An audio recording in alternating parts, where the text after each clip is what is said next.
Bien, saludos a todos, buenos días. Soy la doctora Hidalgo de Otorrino del Hospital Nacional Arzobispo Loaiza. Hoy voy a desarrollar con ustedes el tema de hipertrofia adenoidea, síndrome obstructivo laríngeo, otitis aguda, serosa, crónica, otitis externa y finalmente rinosinusitis aguda y crónica. Voy a comenzar por hipertrofia adenoidea. La hipertrofia adenoidea es una patología muy frecuente en niños de edad preescolar y suele ser pregunta que siempre vienen en los exámenes de internado, residentado, por los patrones que da en los niños. Recordemos que los factores anatómicos en un niño son muy importantes y generan o son los causantes de muchas patologías de oído en este grupo de personas. Recordemos que la posición más baja de la oreja es en los niños que en los adultos, sobre todo los niños recién nacidos. Este es uno de los factores importantes. Otro factor importante es que ellos carecen de apófisis mastoides. Como vemos, las apófisis mastoides de las personas recién se desarrollan a partir del segundo año de edad y en los niños, como no tienen apófisis mastoides, tienen tendencia a tener oídos poco ventilados. En cuanto al conducto auditivo externo, en los niños es membranoso, a diferencia del adulto, que es un conducto auditivo externo totalmente membranoso o consistente. En los niños es membranoso. La trompa de Eustaquio es corta y casi horizontal en los niños, mientras que en los adultos es elongada y vertical, lo cual este factor hace que los niños, cuando lactan, por ejemplo, por tener esa trompa de Eustaquio tan cortita y horizontal, puede haber cierta salida de contenido alimentario hacia el oído medio, produciendo infecciones en los niños. Además, los tímpanos en los niños son de situación oblicua, casi horizontales, mientras que en los adultos los tímpanos son verticales, como lo veremos más adelante. En cuanto al desarrollo nasal, sabemos que los senos con los cuales nacemos son los senos maxilares y las celdillas etmoidales. Esta es pregunta de examen de residentado. ¿Con cuántos senos nacemos? Nacemos con los maxilares y con los etmoidales, que posteriormente, conforme vamos creciendo, estos también van desarrollándose. Los senos frontales ocupan una posición etmoidal recién al final del primer año y los últimos en desarrollarse son los senos esfenoidales, que pueden ser visualizados radiográficamente entre el segundo y tercer año de vida. Entonces, recordemos, nacemos con maxilares y con etmoidales. El anillo de Waldeyer, estructura importante, porque este anillo de Waldeyer también puede ser pregunta de algún examen de importancia. Está constituido por MALT, que es tejido linfoide asociado a mucosas, ¿sí? Este tejido linfoide constituye órganos inmunológicamente activos que dan una respuesta ante un efecto inflamatorio, ¿no? Ya sea una respuesta local produciendo inmunoglobulinas o una respuesta general en el torrente circulatorio. Está conformado principalmente por 5 estructuras que nunca debemos olvidar: las amígdalas faríngeas, llamadas también amígdalas de Luschka, o adenoides, ¿sí? Que son las que siempre preguntan en los niños. Las amígdalas palatinas, que son las amígdalas más conocidas, y les vemos por acá. Aquí, amígdalas faríngeas, amígdalas palatinas, amígdalas linguales, que se encuentran en la base de la lengua y que pueden ser importantes porque en algunos pacientes crecen tanto que pueden producir obstrucción, dando apnea del sueño. Las amígdalas linguales también son asiento de algunos cánceres. Tenemos también las amígdalas tubáricas o amígdalas de Gerlach alrededor de la trompa de Eustaquio. Y finalmente los cordones faríngeos posteriores, aquí al fondo de la garganta, unas granulaciones que las podemos observar cuando bajamos la lengua con un bajalenguas. Por lo tanto, el sistema inmunológico en la primera infancia está predominado por las amígdalas faríngeas o las adenoides de 0 a 3 añitos, las amígdalas palatinas de 3 a 6 años, y en la adultez contamos con las amígdalas linguales, con el sistema hematopoético, médula ósea, hígado, vaso, como sistema de defensa. Las vegetaciones adenoideas se encuentran en los niños muy pequeñitos, se ubican en la rinofaringe o en el llamado cavum. Estas adenoides, por ejemplo, esta imagen es una imagen endoscópica donde vemos el tejido adenoideo rodeando o muy cercano de las trompas de Eustaquio. También se le conoce como amígdalas faríngeas y normalmente existen en el niño midiendo de 5 a 7 milímetros, muy frecuente en niñitos de 0 a 3 años, y conforme avanzan en edad, estas van involucionando. Producen obstrucción nasal progresiva, ya sea uni o bilateral, dándonos la facies adenoidea, que la vamos a ver más adelante. Puede producir ronquido en las noches, ¿no? Obstrucción nasal, como les mencioné, ronquido, alteración de la trompa de Eustaquio, la tenemos acá al costado, produciendo otitis media o generando un riesgo de otitis media serosa, y además es riesgo de sinusitis, faringitis y laringitis crónica. Es importante valorar la función de los niños, ya que nos puede producir una hipoacusia conductiva. Vemos aquí la facies adenoidea, dando la respiración bucal, niñitos que roncan en las noches y tienen la nariz tapada, por eso que hablan con la nariz tapada, la famosa rinolalia. Signos: la facies adenoidea es una carita plana, una carita triangular, un poco de desarrollo del mentón, tenemos el paladar ojival en estos niños y algunas malformaciones dentales como la mordida invertida, los labios evertidos, ¿no? Labios secos evertidos, producto de la respiración bucal. El diagnóstico es con la radiografía de Cowan, que la vemos aquí, una radiografía con la boca semiabierta, y vemos esta imagen radiopaca que conforma las adenoides, obstruyendo así el paso de la vía aérea, ¿sí? Y también debemos no olvidarnos la nasofiloscopía, que está últimamente siendo muy importante para diagnóstico, como aquí en esta paciente que es de nosotros, del hospital. La otoscopía también es importante porque la relación que existe entre adenoides y otitis se presenta con mucha facilidad. Ver siempre el oído y la valoración auditiva. Tratamiento médico, tratamiento quirúrgico, ¿no? Tratamiento médico con medicamentos que se los voy a mencionar más adelante. Tratamiento quirúrgico mediante una adenoidectomía, que se indica en las adenoiditis crónicas, en apnea del sueño, en otitis media secretoria y en algunas malformaciones craneofaciales. La adenoidectomía se realiza con unas curetas que se colocan por dentro de la boca y se realiza un raspado o un curetaje del tejido adenoideo. Indicaciones en la obstrucción nasal progresiva, en la otitis media serosa crónica, otitis a repetición, hipoacusias conductivas en las cuales se demuestra la hipertrofia adenoidea o que sea un foco infeccioso, cuando ya el niñito tiene anomalías dentales y cuando tiene problemas en el lenguaje. Entonces todos estos factores son importantes para evaluar la presencia de tejido adenoideo hipertrófico y considerar la adenoidectomía. Recordemos que la parte del tratamiento médico tiene que ser con descongestionantes, corticoides nasales, algunos le agregan lavados nasales, pero finalmente la gran mayoría termina en una cirugía. Ahora les voy a hablar sobre síndrome obstructivo laringio. El síndrome obstructivo laringio, tema importante, que me va a dar síntomas y signos que les voy a mencionar. Entre los síntomas tenemos, por ejemplo, la disnea, niños que presentan en forma súbita disnea en inspiración. Tenemos que pensar o sospechar de alguna obstrucción del paso del aire. El estridor es aquel ruido agudo, silbante, producido por el paso forzado del aire, también conocido como cornaje.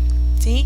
Tiraje, sumamente importante, es el hundimiento a nivel de la fosa supraesternal y supraclavicular por el aporte insuficiente de aire. Tiraje. Disfonía, alteración de la voz, hiperextensión cefálica, buscan una posición para la cual el paciente favorezca el paso del aire, aleteo nasal y algo muy importante, cianosis, ¿no? De piel y mucosas. Las causas: tenemos laringitis supraglóticas, subglóticas y diftéricas. La laringitis supraglótica es edema de la epiglotis, ¿sí? Supraglotis. Esto corresponde a epiglotis, aritenoides y generalmente es de origen viral, donde es característico ver en la epiglotis una imagen radiológica en hocico de Tenca, ¿sí? Tenemos la laringitis subglótica, que constituye el 90% de todas las laringitis de la infancia y se caracteriza por estridor de causa viral, disnea y alza térmica. La laringitis diftérica casi no se observa por las inmunizaciones y por el tratamiento precoz con antibióticos. Aquí la localización es faringea, donde existe como caracteriza esta enfermedad es la toxicidad, disfonía y formación importantísima de membranas blanquecinas que se presentan a lo largo del tracto respiratorio, tanto en orofaringe como en la parte más inferior. La laringitis diftérica casi no se ve. Y finalmente terminamos hablando sobre los cuerpos extraños, pensar en niños preescolares y en personas con algún trastorno psiquiátrico, donde en forma súbita presentan disnea, cianosis y tos. Entonces debemos sospechar de la presencia de algún cuerpo extraño. Importante la maniobra de Heimlich, que es distinta en los adultos, que es vertical, y en los lactantes, que se hace de forma horizontal de cúbito prono. Muy bien. Ahora les voy a hablar sobre las enfermedades del oído. En cuanto a las enfermedades del oído, debemos recordar primero la anatomía. Tenemos el oído externo, oído medio y oído interno. Aquí principalmente el oído externo conformado por el pabellón auricular y el conducto auditivo externo. El pabellón auricular conformado por un tejido cartilaginoso llamado aquí en esta zona hélix. Lo que tenemos frente al hélix es el antihélix. Acá tenemos el trago, importante frente al trago el antitrago. Esta zona, la zona de la fosa navicular o fosa triangular, donde se tomaban injertos para timpanoplastías. Aquí la concha auricular, que es importantísima porque es la zona donde se presentan las vesículas del síndrome de Ramsay-Hunt, ¿sí? Esta zona está inervada por el nervio facial séptimo par. Aquí tenemos el meato auditivo externo y se produce, que es la puerta de entrada del conducto auditivo externo. Aquí algunos apéndices preauriculares o fístulas preauriculares. El lóbulo, que es la parte que no es cartilaginosa. Muy bien. El oído medio está conformado por la caja timpánica, la trompa de Eustaquio y las cildillas mastoideas.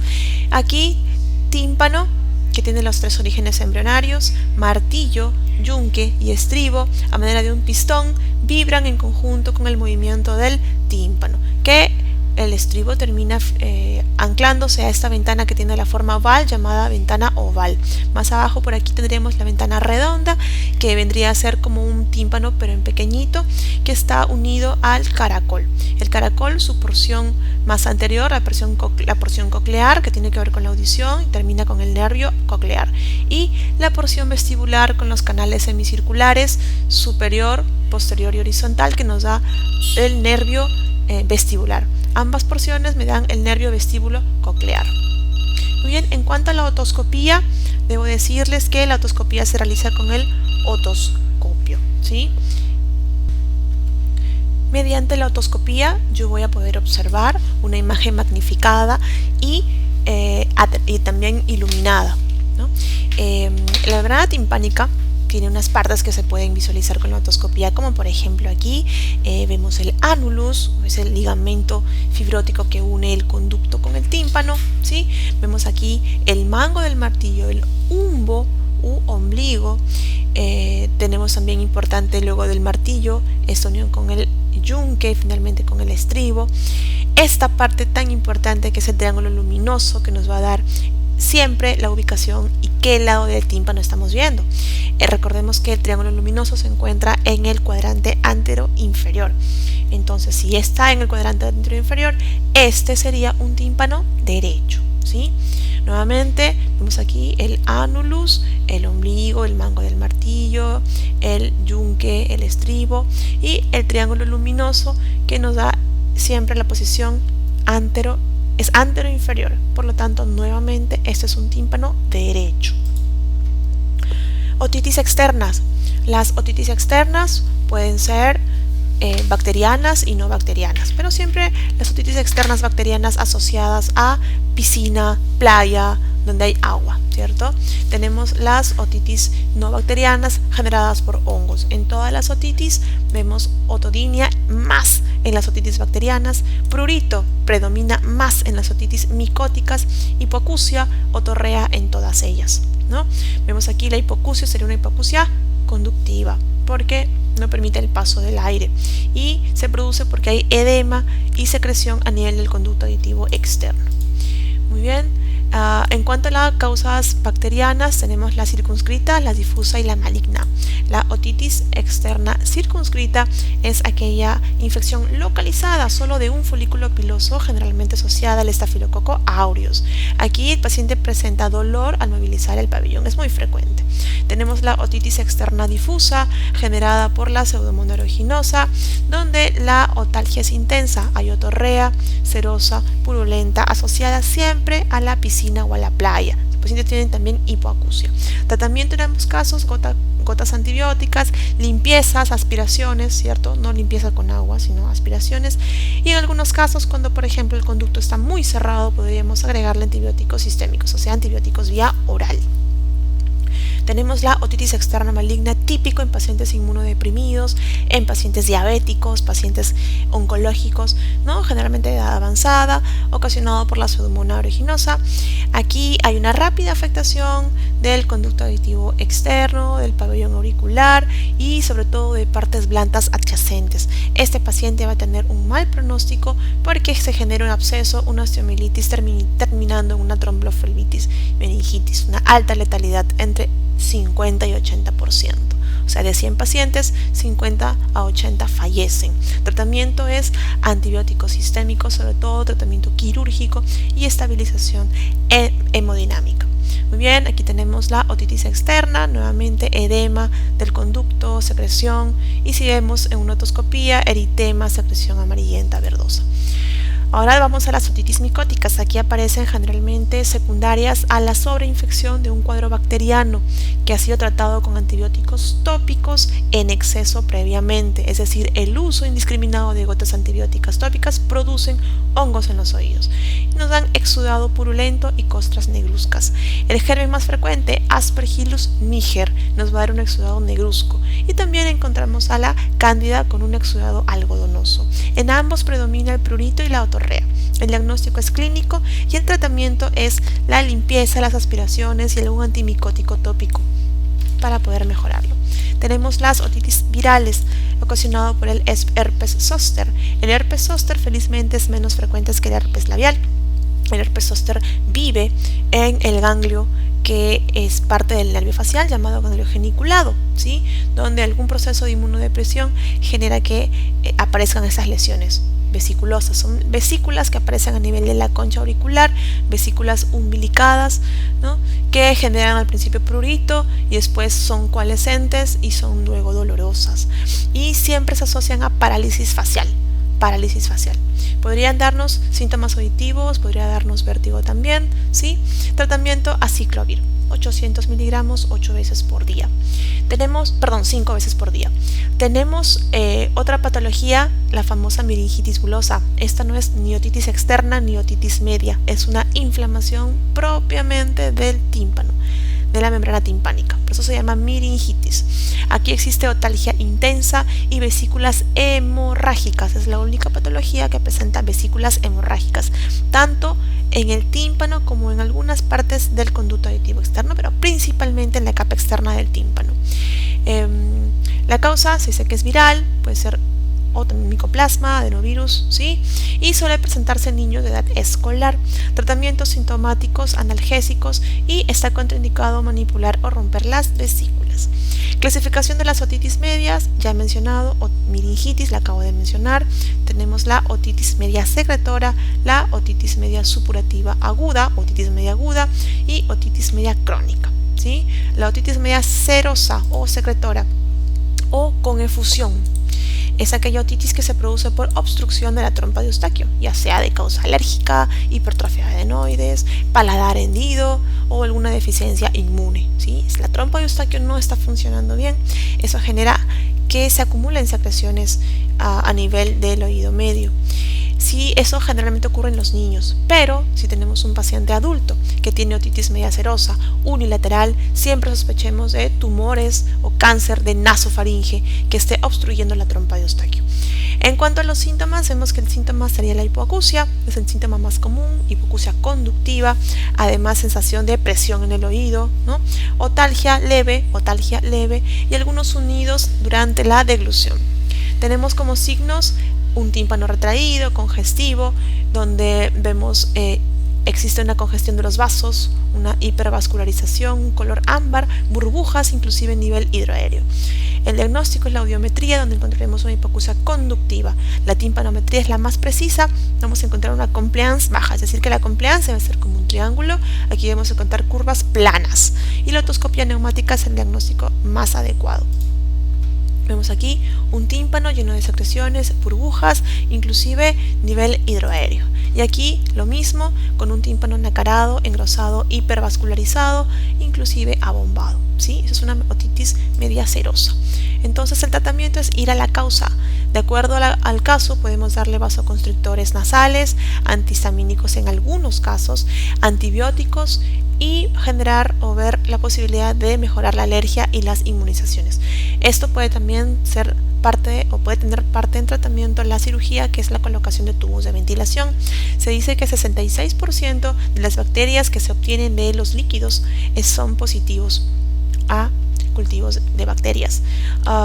Si esta patología se encuentra en mayor a 3 meses de evolución, tenemos que evaluar el tratamiento quirúrgico con tubos de ventilación, con o sin adenoidectomía, porque esto nos va a traer consecuencias a largo plazo. El niño no va a escuchar bien, va a tener una sordera conductiva que puede traer problemas en el habla, en el lenguaje y en el desarrollo cognitivo. Bien, esos son los tubos de ventilación que se colocan aquí en el tímpano. Se hace un huequito en el tímpano, se coloca el tubo de ventilación que permanece generalmente 6 meses colocado en el tímpano. Luego de esos 6 meses, estos tubitos son expulsados y el cuerpo o nuestro sistema inmunológico y su sistema del oído cierra la perforación y no hay ningún problema. Aquí vemos la trompa de Eustaquio, la importancia. Por ejemplo, este es un paciente de nosotros del hospital donde el tejido adenoideo es tan grande que la trompa de Eustaquio ni siquiera se ve, ¿sí? Acá la estamos viendo, acá ni siquiera se ve. Muy bien, ahora les voy a hablar sobre otitis media aguda. La otitis media aguda es la inflamación inespecífica del oído medio y de las encías mastoideas. ¿Cuánto tiempo debe durar? La otitis media aguda no más de 3 semanas, la otitis media crónica mayor a 3 meses y entre ambas la subaguda. Podemos encontrar que después de una otitis media aguda el paciente continúa con otitis serosa o otitis mucoide, ¿sí? O sea, luego de una otitis media aguda en resolución, la evolución nos dice que puede continuar con una otitis media serosa. El paciente generalmente presenta dolor.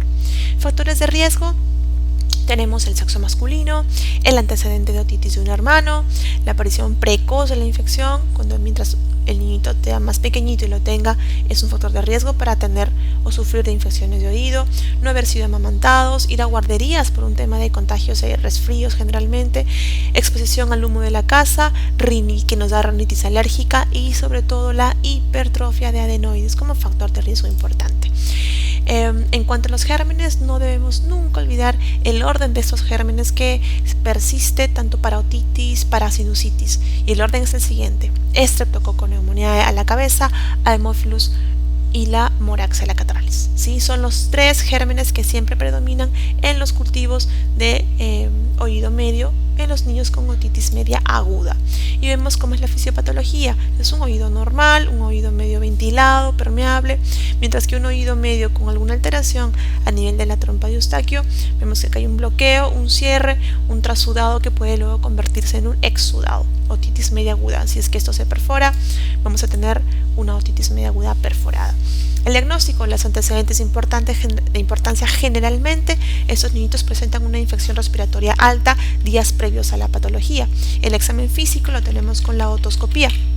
Y los signos y síntomas de importancia, por ejemplo, el alza térmica, ¿no? Importante, irritabilidad, cefalea, anorexia. Y miren que esos niños pueden producir solamente alza térmica, vómitos, dolor abdominal y diarrea, y puede ser tranquilamente una otitis. Recordemos que los niños preescolares y los lactantes no hablan, entonces síntomas generales nos pueden indicar un cuadro de otitis. Tenemos también otalgia, otorrea en algunos casos, hipoacusia, que es conductiva, signo de trago positivo solamente en los lactantes y vértigo, que es poco común. A veces podremos presentar o los niños pueden presentar conjuntivitis purulenta cuando se asocia a Haemophilus influenza. Muy bien, tenemos las fases de la otitis. En algunos textos hay 3 fases, ¿sí? La primera fase es la fase de congestión, la segunda fase es la fase de la colección y la tercera fase es la fase de otorrea, donde existe una perforación y salida de contenido y exudado purulento. Esta fase de colección duele mucho, esta fase de otorrea ya no duele. Tratamiento: tenemos que pensar en antibióticos, corticoides bioral, antihistamínicos no se indican en estos casos, descongestivos nasales sí, pensar en inmunizaciones, miringotomía en algunos casos, sobre todo en niñitos que tienen algún grado de inmunodeficiencia, adenoidectomía o amidoidectomía en los casos en los cuales tengan hipertrofia de adenoides y que sean los causantes antes de esta enfermedad, y timpanoplastia y timpanomastoidectomía cuando las perforaciones que ocurren después de una otitis media aguda perforada no cierran. Tratamiento, siempre pensar en amoxicilina, que debe durar 10 días en total, pero tenemos que hacer una evaluación y una reevaluación al paciente dentro de las primeras 72 horas. Es decir, viene el paciente a la consulta, se le cita a las 72 horas y si el paciente va bien, completa 10 días de tratamiento. Si no va bien, vemos la posibilidad de cambiarle el antibiótico, ¿no? El antibiótico que le hemos iniciado. Entonces vamos a ver los tratamientos de primera línea. La amoxicilina, siempre de primera elección, se da entre 80 y 90 miligramos por kilo día por 10 días, ¿no? Como tratamiento empírico del primer episodio de otitis, tratamiento empírico de otitis en niños de mayor a 2 años y donde haya baja prevalencia de resistencia al neumococo, a la penicilina. Muy bien. Tenemos el tratamiento de segunda línea, es que si no nos va bien con el de primera línea, podemos cambiar el antibiótico a estos, tipo amoxicilina ácido clebulánico por 10 días o ceftriaxona intramuscular por 3 días y luego vía oral, en caso que los niños tengan problemas para deglutir cuando estén deshidratados o no toleren la vía oral, puede pensar en un tratamiento endovenoso, ¿sí? Y cuando tenemos un niñito alérgico, debemos pensar, si es que es alérgico a la penicilina, pero no hay asociación con urticaria o problemas en la piel, podemos hacer una cefalosporina tipo cefdinir, cefpodoxima o cefuroxima vía oral.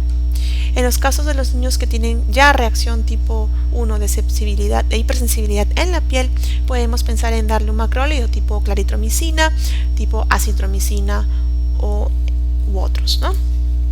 Debemos recordar que los gérmenes más comunes son de la otitis media aguda son el neumococo, el Haemophilus y la moraxella. El tratamiento de la otitis media aguda debe durar 10 días. El 50% de los niños con otitis media aguda tratados adecuadamente pueden tener líquido después de 2 semanas en el oído y 10% de ellos lo van a tener hasta 10 semanas. Cuando se colocan los tubos de ventilación, debemos ventilar el oído. No es para drenar, recuerden, los tubos son para ventilar. Y la otitis externa difusa y maligna son producidos por la Pseudomonas aeruginosa. ¿Sí? Ok. Listo. Ahora les voy a hablar sobre otitis media crónica. Otitis media crónica es la inflamación del oído medio donde no hay tendencia a la curación. Es decir, este paciente se caracteriza por tener una perforación que ocasiona otorrea continua o intermitente. ¿Sí? Puede ser supurativa y no supurativa. Tenemos la otitis media crónica benigna simple, donde hay solamente afectación del mucoperiósteo, donde hay afectación de la membrana timpánica, tenemos una membrana timpánica perforada y solamente hay afectación del tímpano conservando el mucoperiósteo y los huesecillos. En la otoscopía vemos una perforación central, un oído húmedo, vemos un oído brillante, otorrea, que puede ser purulenta o mucosa, pero generalmente es no fétida, es una otorrea no fétida. Vemos aquí que produce una hipoacusia conductiva de grado variable. El tratamiento médico está para mejorar la otorrea y el tratamiento quirúrgico para cerrar la perforación timpánica. Tenemos la otra otitis media crónica, que es la colesteatomatosa. Aquí hay mayor compromiso, aquí hay extensión al hueso, hay más tejido inflamatorio. Se presenta la otorrea fétida, purulenta, a veces puede ser hemorrágica, ¿no? Estos pacientes se caracterizan por tener una perforación marginal. Es decir, si la otra perforación era una perforación central, esta es una perforación marginal, generalmente en el margen superior, en el margen póstero superior, ¿sí? Donde el paciente va a tener, aparte de la perforación, algunos signos como costras, ¿no? Como tejido de granulación o tejido colesteatomatoso. El tratamiento es tratamiento médico, mejorando la otorrea, tratamiento quirúrgico, haciendo una tímpanomastoidectomía. Muy bien, en cuanto a la clínica, es un inicio insidioso, otorrea fétida, hipoacusia conductiva. Podríamos encontrar vértigo en algunos casos donde hay erosión del laberinto. Podría aparecer otalgia y hay siempre descartar la posibilidad de afectación al espacio endocraneal. Y podríamos también tener parálisis facial, porque recordemos que el séptimo par forma parte del hueso timpánico, el hueso temporal. Muy bien. En cuanto a la otoscopía, vemos una perforación apical, una perforación marginal, donde también podemos encontrar pólipos en el conducto auditivo externo. Y la tomografía de oídos nos va a permitir evaluar específicamente algunas zonas donde en algunas zonas que nos pueden dar signos indirectos de colesteatoma, por ejemplo el escutum, y también ver lesiones o afectación endocraneana. Es una tomografía de oído sin contraste. Este es un corte axial o corte horizontal, este es un corte coronal, donde vemos aquí la aparición de imágenes hipodensas, aquí específicamente este es un colesteatoma, ¿sí? Aquí vemos la diferencia, al otro lado está normal, aquí el colesteatoma, y si vemos un corte coronal, veremos aquí la erosión del escutum, que les había mencionado, que nos permite decir en forma indirecta que aquí hay un colesteatoma. Y vean que siempre es postero superior, una perforación superior, que esta imagen es típica de un colesteatoma. Listo. Ahora voy a hablarles un poquito sobre anatomía nasal. Anatomía nasal es sumamente importante saber que el otorrinolaringólogo no solamente ve nariz, no solamente ve garganta o orofaringe, no solamente ve laringe ni oídos, sino también en los últimos años estamos haciendo muchas cirugías en conjunto con neurocirugía, en conjunto con oftalmología, abarcando zonas cerca de la nariz, como por ejemplo la base de cráneo, ¿no? Recordemos que el techo de la nariz conformado por la lámina cribosa, donde pasa el primer nervio craneano, el nervio olfatorio, nos permite hacer abordajes para, por ejemplo, cirugías de fístulas de líquido cefalorraquídeo, cirugías de macroadenomas de hipófisis, ¿no? Atravesando el seno esfenoidal, ¿sí? Muy bien, vemos también que la nariz, este es un corte sagital donde no se está observando el tabique. Estamos viendo aquí la conformación de los cornetes, cornete inferior, cornete medio, cornete superior. Vemos también la importancia de los cornetes como estructuras que le van a dar el fenómeno de turbulencia al aire, es decir, cuando el aire ingresa hace unas curvas para que el aire no ingrese recto y no seque la nariz. Esta turbulencia permite que el aire se caliente y que respiremos aire tibio, ¿sí? Debajo del cornete inferior vemos el meato inferior, donde está drenando el conducto lacrimonasal. Vemos aquí el cornete medio, muy cercano al meato medio, donde drena el seno maxilar. Por aquí el cornete superior. Vemos los senos, seno frontal, seno esfenoidal. Esta estructura es sumamente importante en la trompa de Eustaquio, que comunica la nariz con el oído medio, ¿sí? Nariz y oído medio, trompa de Eustaquio. Aquí las vibrisas, son los vellitos que tenemos en la nariz que nos permiten purificar el aire. Si tomamos un espéculo nasal siempre con la mano izquierda y vemos esta imagen, eso es una rinoscopía, vamos a ver aquí esta imagen más inferior corresponde a la cabeza del cornete medio. Aquí tenemos el cornete inferior, aquí tenemos el cornete medio y más arriba, aunque no se puede ver, el cornete superior. Esta estructura que tenemos en medio, que separa la fosa nasal izquierda de la fosa nasal derecha, es el septum o tabique, y esta otra estructura conformada por piel es la columela, ¿sí? Sumamente importante en nariz. Muy bien, ese es otro corte sagital, pero aquí estamos observando con el septum, con el tabique, cuya parte anterior, la mitad conformada por tejido cartilaginoso. En realidad las 2/3 partes están conformadas por tejido cartilaginoso, mientras que el tercio posterior está conformado por hueso. Vemos esa otra estructura, es una cara con muchas estructuras importantes. En este caso estamos hablando de los senos paranasales. Vemos el seno maxilar izquierdo, el seno maxilar derecho, el seno frontal, ¿sí? Atrás el seno esfenoidal y aquí adelante las celdillas etmoidales o senos etmoidales. La relación entre, por ejemplo, la vía lacrimal con el saco lacrimal y el drenaje por debajo del cornete inferior, el conducto lacrimonasal. Vemos al fondo la nariz, la comunicación entre nariz y oído medio, ¿sí? La famosa trompa de Eustaquio. Y vemos algo importante, el drenaje de los senos. Vemos que todos los senos drenan por gravedad de arriba hacia abajo, excepto uno. ¿Cuál? El seno maxilar, cuyo drenaje es retrógrado, ¿cierto? De abajo hacia arriba.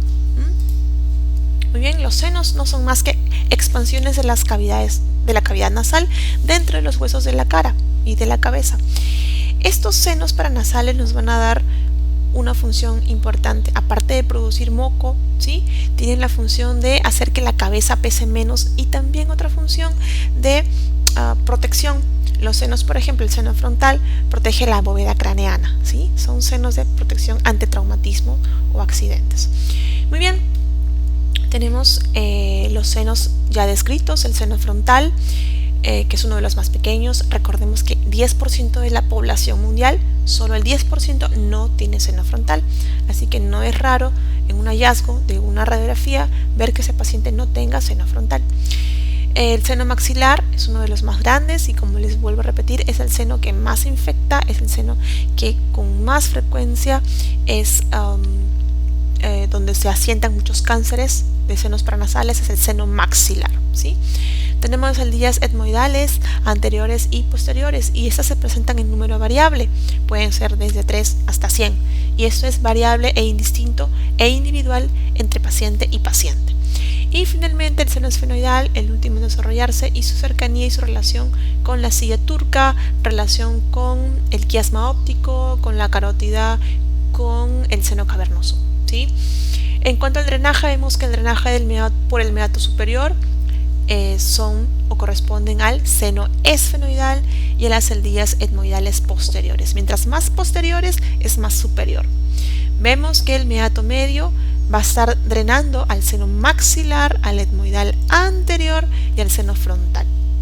Y el meato inferior solamente y exclusivamente al conducto lacrimonasal, como ya se los mostré. Finalmente les voy a hablar sobre la rinosinusitis. El término correcto es rinosinusitis. Si encuentran ustedes en un texto como sinusitis, es válido, pero actualmente el mejor o la mejor denominación es rinosinusitis. Aquí vemos un seno normal, celdillas etmoidales anteriores, por atrás posteriores, seno frontal, por atrás estaría el seno esfenoidal, y senos maxilares tanto derecho como maxilar izquierdo. Mientras que aquí, en una patología o un seno enfermo, vemos una mucosa engrosada con la consecuencia de la obstrucción del complejo osteomeatal. Cuando el complejo osteomeatal se obstruye, existe acúmulo de secreciones y como consecuencia de ello tendremos una sobreinfección bacteriana produciendo las sinusitis, ya sean agudas o ya sea crónica. La definición de sinusitis es la inflamación de la mucosa de las fosas nasales y de los senos paranasales, donde van a haber entre los síntomas, por ejemplo, obstrucción o bloqueo nasal, secreción nasal, ya sea anterior o posterior, y dolor, principalmente dolor. Entonces son los 3 síntomas que caracterizan la sinusitis: obstrucción, secreción y dolor. Podríamos encontrar también disminución o pérdida del olfato. Podríamos encontrar endoscópicamente pólipos, secreción purulenta, edema y algunos hallazgos en la tomografía, como por ejemplo la obstrucción o alteraciones a nivel del complejo osteomeatal. Pero los síntomas que nos van a presentar los pacientes siempre es esa triada de obstrucción, dolor y secreción. En cuanto a la duración de la enfermedad, tenemos que si dura menos de 12 semanas es una rinosinusitis aguda. Si dura más de 12 semanas ya corresponde a una rinosinusitis crónica. Dentro de la rinosinusitis crónica podemos encontrar una subclasificación. Cuando no hay poliposis, una rinosinusitis crónica simple, sin poliposis, y cuando hay poliposis, una rinosinusitis con poliposis o rinosinusitis crónica polipoidea. Muy bien, la rinosinusitis aguda está ocasionada, como les había mencionado en la clase de oído, por el Streptococcus pneumoniae, el Haemophilus y también la moraxella, entre otros también Neisseria y Streptococcus pyogenes. La clínica en cuanto al seno afectado, podremos encontrar dolor, obstrucción nasal y rinorrea. Podríamos encontrar fetidez, cacosmia o en algunos pacientes hiposmia o anosmia. El tratamiento, una buena historia clínica, una buena anamnesis y un buen examen físico. ¿Sí? Recordemos los puntos como palpación, como percusión a nivel de los senos que nos podrían dar el dato de cuál es el seno afectado. El tratamiento tienen que ser los antibióticos y la identificación de los factores predisponentes. De todas maneras, siempre recomendar vasoconstrictores tópicos, esteroides también orales, antihistamínicos en solo limitados casos, como por ejemplo si el paciente con sinusitis presenta demasiado estornudo, demasiada congestión, podríamos probar un antihistamínico. Generalmente no los utilizamos. Y analgésicos, ¿no? Vía oral o intramusculares. El tratamiento se basa principalmente en las penicilinas, ya sea la amoxicilina o la amoxicilina más ácido clavulánico. Esto es una rinoscopía, en realidad es una endoscopía, donde vamos a ver que al costado del cornete medio, que es el que estamos viendo por aquí, vemos aquí el meato medio, el meato donde está drenando el seno maxilar, etmoidales anteriores y frontal. Y aquí vemos secreción o rinorrea purulenta, y esta imagen corresponde a esa tomografía donde el complejo osteomeatal ha sido bloqueado, y aquí se observa además el compromiso del seno maxilar derecho.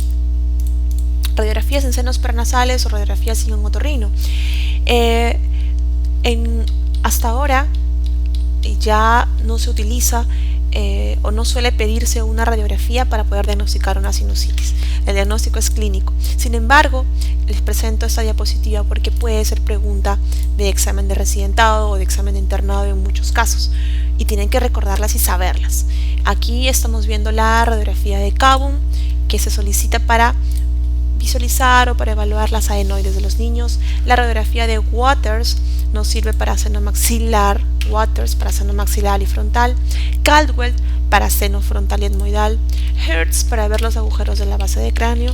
La radiografía de Town, eso no tiene nada que ver con nariz ni senos paranasales, pero sepan que la Town sirve para huesos mastoideos. Y la radiografía de huesos propios nasales cuando sospechemos de alguna lesión, a descartar una lesión tipo una fractura nasal, ¿sí? Radiografía de huesos propios nasales. En conclusión, tenemos que la rinosinusitis aguda dura menos de 12 semanas, está ocasionada por el Streptococcus Haemophilus moraxella, ¿sí? Y algunos pueden tener alguna etiología viral. El tratamiento tiene que ser 14 días con una penicilina, generalmente amoxicilina o amox clavulánico. Rinosinusitis crónica, esta dura más de 12 semanas, está ocasionada por la Pseudomonas aeruginosa. También podremos encontrar el Staphylococcus aureus. El tratamiento es distinto. Aquí ya no pensemos en una penicilina, aquí ya pensemos en una quinolona, y si no mejora con el tratamiento médico, solicitamos una tomografía para la posibilidad de una cirugía. El seno más afectado en los adultos, seno maxilar. Seno más afectado en los niños, seno etmoidal. Por esta razón, en los niños que tienen afectación etmoidal suelen hacer complicaciones orbitarias. ¿Por qué? Porque aquí hay una laminita muy delgadita que suele romperse o suele afectarse por contigüidad. Es la famosa lámina papirácea. Esa lámina papirácea comunica la nariz y el ojo. Entonces los niñitos suelen hacer otitis o sinusitis etmoidales con compromiso orbitario. Muy bien, muchas gracias.